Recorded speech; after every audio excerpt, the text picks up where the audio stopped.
Много неочаквано развитие в началото на серията. Иван Живков повежда, а плътно зад него е Йон Йонов и Александър Иванов.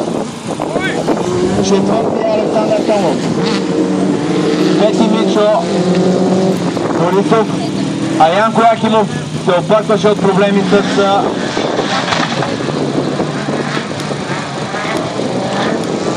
автомобила. Дали това е причина, не знам.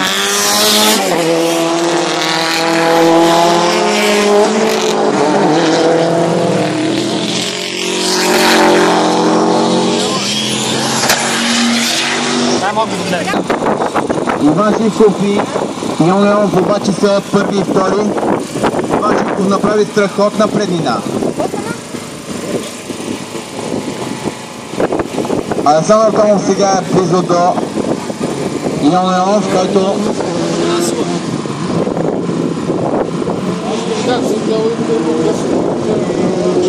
вече трябва да бъде много предпазлив. Много напористи са, но Янко Якимов определено се движи с технически проблем.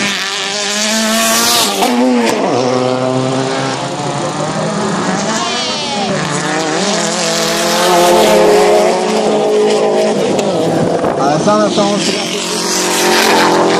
блокира. Никакъв шанс за Томов сега. Много мъжка битка в челото, много мъжка битка между пилотите на Монтана Рейсинг.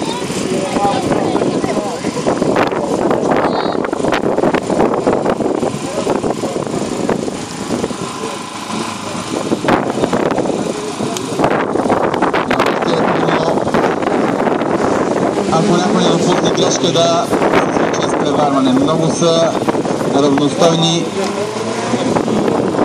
като темпо автомобилите.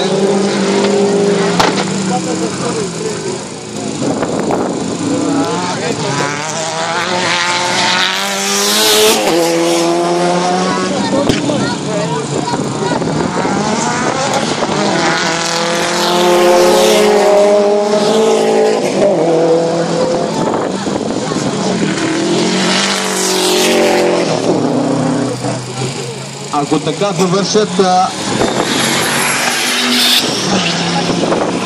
злощастният втори ден на това състезание за Васко Василев ще бъде не чак толкова черен, защото ще запази временното лидерство в общо генерално класиране и в това на дивизия 2. Янко Якимов беше човека, който можеше да го изпревари. Сега обаче той има мал шанс в края на втория състезателен ден. За двамата пилоти на тима на стартен много тежък втори състезателен ден. Вчера вървяха перфектно двамата, но днес нещата се обърнаха в полза на Монтана Рейсинг. Последната ли?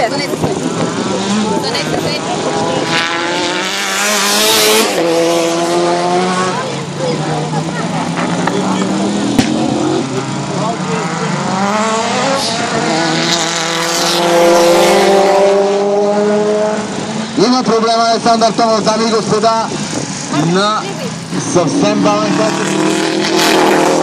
Александър Томов за обиколки до края за лидерите.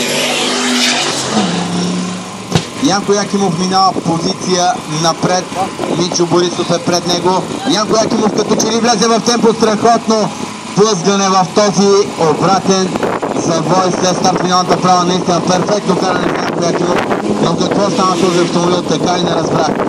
Александър Томов сега продължава и работи автомобила коректно, мисля, че в този момент за Томов. Сега обаче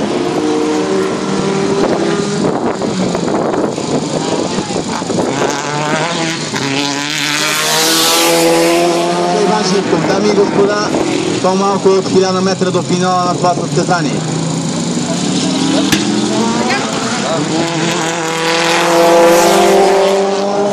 Йон Йонов и Александър Иванов.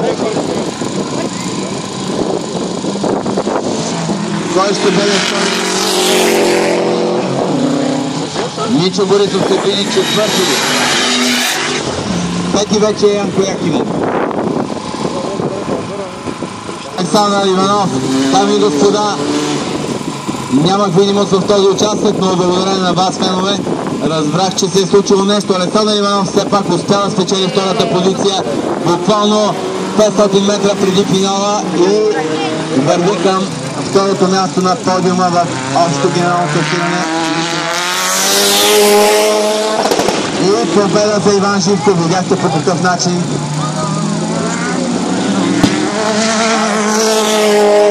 Втори. И Йон Леонов завършва на трета позиция. Аплодисменти за перфектното каране. И на тримата.